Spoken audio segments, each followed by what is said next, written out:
Renan, nosso tempo começa a contar a partir de agora. Seja muito bem-vindo. Muito obrigado, uma grande oportunidade de estar aqui com vocês. Amigos, o Brasil, ele foi desenhado como um país injusto com você. Sua esposa, sua filha tem medo de andar na rua porque elas podem ser alvo de todo tipo de ataque, desde o violento até um ataque de natureza sexual. E você vai e volta e tem o seu dia todo determinado pelo medo de ser roubado e acha talvez que isso seja natural. O que eu quero avisar é que nada disso é natural. Você pode viver num país que você é livre e que você tem que ter homens corajosos que não tenham o rabo preso com ninguém, dispostos a tornar a tua vida melhor. E é isso que eu tô pra fazer. Não posso pedir teu voto nesse instante, mas eu posso pedir pra que você me conheça.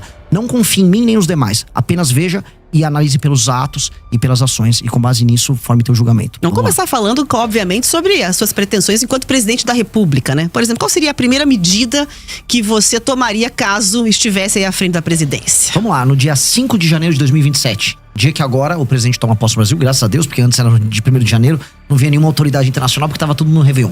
Dia 5 de janeiro, o presidente tem que colocar, e é isso que eu farei nesse dia, o Brasil, especialmente nas áreas que estão hoje dominadas pelo crime organizado, em estado de defesa. E o que eu chamo de estado de defesa? É um estado especial proposto pela Constituição brasileira, que permite não só o presidente da República, mas as forças de segurança atuarem de maneira mais enfática no combate ao crime. Então, a principal preocupação seria a questão de segurança, pelo que dá para compreender com essa medida. Agora, quando se fala, né, nessa questão do estado de defesa, há ali uma certa controvérsia em relação a isso. Entende que é uma medida tranquila de ser tomada? Quem é que faria, por exemplo, essas ações, essas operações todas? Polícia Federal? Não, as polícias estaduais, elas têm autonomia e elas podem atuar junto com o governo federal nisso. A Polícia Federal, ela pode atuar. Forças Armadas podem atuar apenas de maneira auxiliar.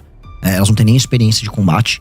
E esse efeito seria muito claro. A gente tem um papel hoje no Brasil que não é apenas fático, mas ele é simbólico.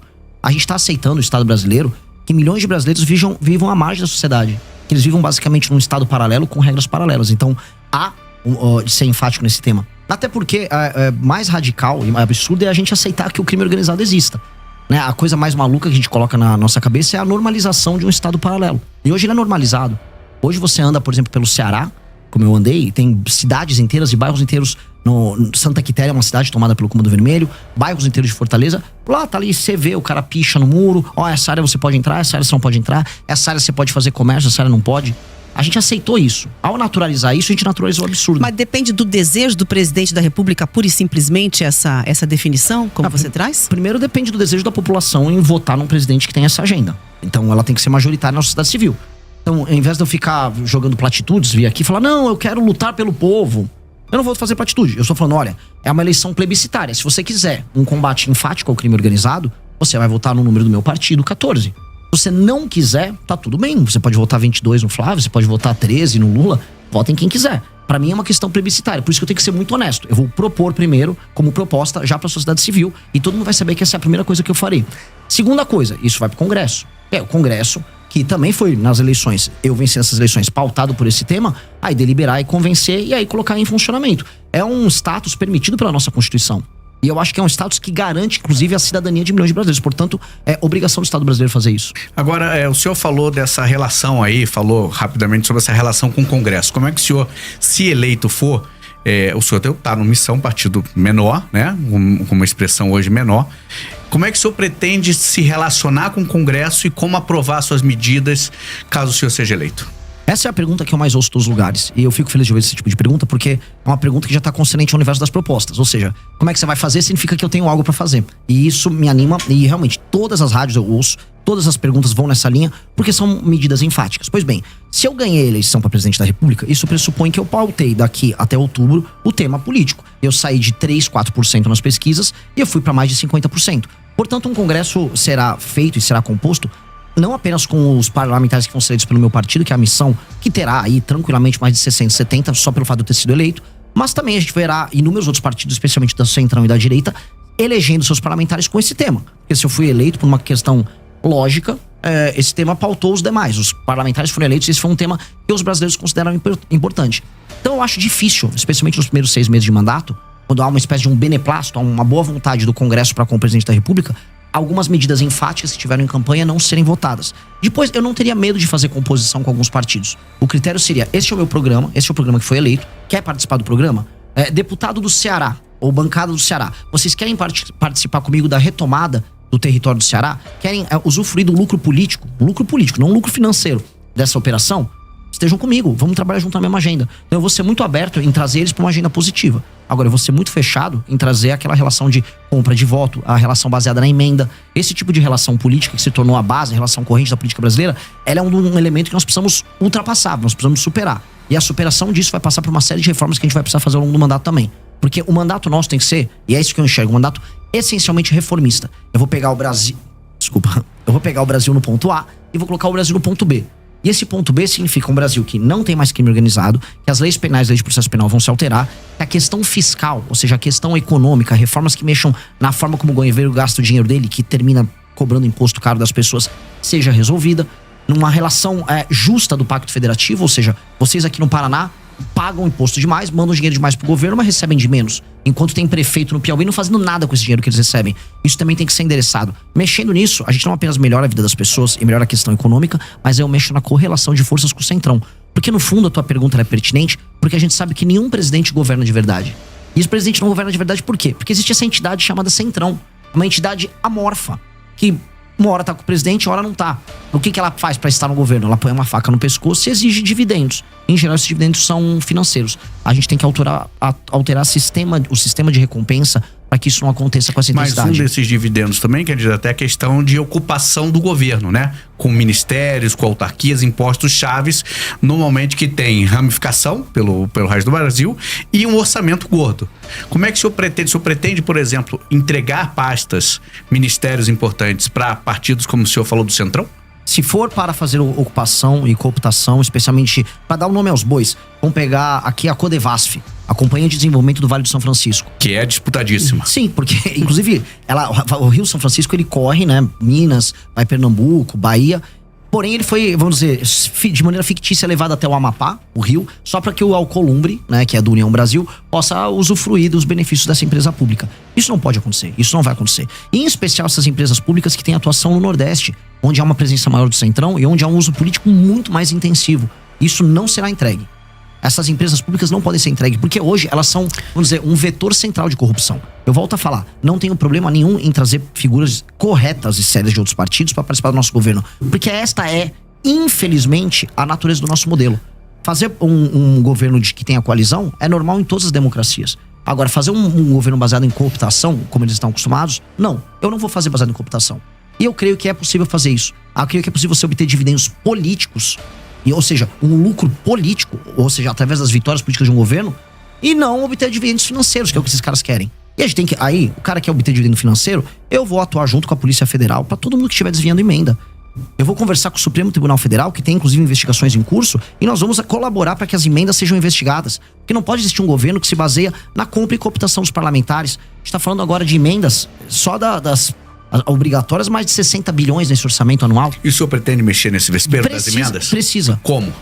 Porque hoje o Congresso cooptou o orçamento do governo, né? Como é que o senhor pretende, qual que é a proposta que o senhor vai levar eleito para os congressistas com relação à emenda, que é uma moeda cara, custosa aos parlamentares? Se vocês me permitirem, eu puder estender um pouquinho mais nesse tema. Esse tema é muito importante, é um dos temas centrais para mim. Por que existe a emenda e por que ela funciona? A emenda é hoje a razão de ser de um deputado federal no Brasil. Os partidos políticos elegem deputados porque os deputados enviam para o partido político tempo de TV, fundo partidário e fundo eleitoral. Essa é a lógica. Portanto, o partido fica rico conquanto ele eleja esse número grande de deputados. E o que o deputado faz quando tá lá? A maior parte. Ele manda emenda para sua base, para inúmeros prefeitos que tocam essas emendas. O que eu chamo de tocar emenda? Ele rouba um pedaço, ele desvia para comprar voto na próxima eleição, trabalha com a cooptação de base usando esse recurso. Esses prefeitos não entregam recursos para pessoas e não trabalham para melhorar a vida das pessoas. Segurança, educação, saúde, saneamento básico. Mas ele, no fim do dia, reelege aquele deputado. É um ciclo. Esse ciclo, que é o ciclo que faz com que o deputado dependa da emenda, esse ciclo precisa ser cortado. E o que nós vamos fazer que faz parte da nossa grande reforma administrativa? Nós vamos dar o poder para os prefeitos. E como? O fundo partidário e o fundo eleitoral serão determinados pelo desempenho objetivo dos prefeitos com indicadores. E quais são esses indicadores? Melhoria, por exemplo, na cobertura de saneamento básico. Um município que tem 10% de saneamento básico foi para 20%, ou seja, fez linha de esgoto, tal, começou a atender essa área, ele ganha um ponto. Melhorou o desempenho no SAEB do município, ele ganha mais 2 ou 3 pontos. Ele soma esses pontos, pondera pelo tamanho da cidade, aí o partido recebe o fundo partidário e o fundo eleitoral de maneira equilibrada, dada a proporção no município. E, se ele cumpre isso, também ele está autorizado a receber emendas. A emenda só vai para o prefeito que entrega. O prefeito que não entrega, não tem emenda. E o que acontece? Isso acaba com a necessidade e a energia que o deputado federal tem em mandar emenda para lugar que não funciona para desviar esse dinheiro. Então, nós podemos muito bem transformar a emenda num sistema de incentivo a bons prefeitos. E aí eu empodero o prefeito, que é quem precisa ser empoderado, e eu tiro o poder do deputado nesse sentido. E aqui você tem uma tensão, essa tensão já existe. A frente dos prefeitos e a turma dos deputados vivem em conflito. E aí eu empodero o poder executivo, que é quem entrega as coisas para as pessoas nos municípios, e eu tiro esse jogo absurdo que tem na mão dos deputados federais, que é um problema. E hoje ainda mais um elemento. O STF tá indo para cima das lideranças partidárias que estão usando a emenda do orçamento secreto para comprar voto, para fazer desvio, estão ficando multimilionários. Há uma tensão ali, e essa tensão faz com que as principais lideranças do Centrão hoje estejam com muito medo. Eu vou pegar um governo em que esses caras vão estar com medo. Então aí é o momento da gente negociar. É o momento de baixa deles. Eu já ia perguntar duas questões sobre isso para entrar na conversa. Primeiro, como é que vai combinar com os russos? Como é que vai combinar aí para não ter, né, digamos assim, uma devolutiva? A gente já viu como é que fica a questão de um governo que não tem viabilidade dentro do Congresso para gerir. E segundo, toda a emenda parlamentar é ruim? Nem toda emenda parlamentar é ruim. A emenda que é obrigatória e que ela é cumprida de maneira transparente, ela pode entregar um papel. Agora, a emenda do orçamento secreto, ela é ruim. A emenda do orçamento secreto, assim, nada que precisa necessariamente ser secreto vai ser bom. Tanto que as entregas do orçamento secreto são sempre meio secretas também. O cara nunca divulga exatamente. E aí você vai procurar, você encontra empresas de familiares de parlamentares, empresas de familiares dos prefeitos. Empresas fantasmas. E empresas fantasmas de toda sorte. Mas não há um risco, por exemplo, dessa questão da governabilidade, o Congresso dar uma resposta em relação a isso? Porque até agora não mostraram interesse nenhum, tanto na transparência quanto na questão de abrir mão dessas emendas. Ao contrário, só aumentam. Mas aí você vai precisar de um presidente da República que não tenha rabo preso com ninguém, que tenha força e capital político, e que vai gastar o seu capital político fazendo essa medida, que é uma medida não de governo, é uma medida de Estado. Essa é uma medida que altera o Brasil. Eu vou te dar um exemplo simples. Houve um presidente da República que já atendeu, vamos dizer, que já atacou o interesse do Centrão uma vez, de uma maneira muito clara, que colocava prefeito do Centrão na cadeia. Foi o Fernando Henrique Cardoso, passando a lei de responsabilidade fiscal. Ora, o Fernando Henrique Cardoso conseguiu isso nos anos 90. Nós podemos conseguir isso também. Ou seja, se eu ganho a eleição presidencial e eu vou pra cima do enfrentamento ao crime organizado, a gente pode ver que tanto que o Bukele, o próprio Milei teve um pouco desse efeito, você ganha popularidade, você ganha capital político. A questão é, o que o presidente da República faz com o capital político que ele acumula? Alguns ficam, não, vou manter o tempo todo, que eu tenho que pensar na próxima eleição de prefeito. Se eu acumular esse capital político de popularidade e de respeitabilidade, eu vou gastar ele todo fazendo uma reforma que altera a dinâmica da política do Brasil. Porque isso vai impactar na qualidade das prefeituras, para a vida das pessoas nas cidades serem melhores, e vai mexer no sistema político para que o Centrão perca parte desse poder. Isso precisa ser feito. E eu vou ter apoio de inúmeros partidos. Veja, mesmo alguns partidos do Centrão vão preferir o meu modelo. Nem todo mundo no Centrão quer operar com esse modelo. Prefere um modelo, por exemplo, mais municipalista. Eu tenho certeza que se eu conversar com o Kassab, que é do PSD, ele vai preferir esse modelo. Então não é todo o Centrão que quer viver disso. Isso aqui é um modelo que o baixo clero do Congresso adotou, que é a forma que permite que um deputado, em geral, semi-analfabeto, burro, pouco comprometido com o funcionamento da cidade dele, desvie grana, põe um dinheiro no bolso e se reeleja com a compra de voto. Ou seja, o Brasil está sendo tomado por parlamentares e administrado por parlamentares absolutamente corruptos. São eles que não deixam o Brasil andar. E são eles que a gente vai combater. Então, mesmo dentro do parlamento há quem seja contra, e nos prefeitos e na sociedade civil, isso é facilmente, vamos dizer, isso é fácil de explicar e eu vou conseguir convencer. E eu vou gastar meu capital político com isso. Inscreva-se no canal para mais conteúdos, deem o like, ative o sininho e não deixe que os outros decidam por você.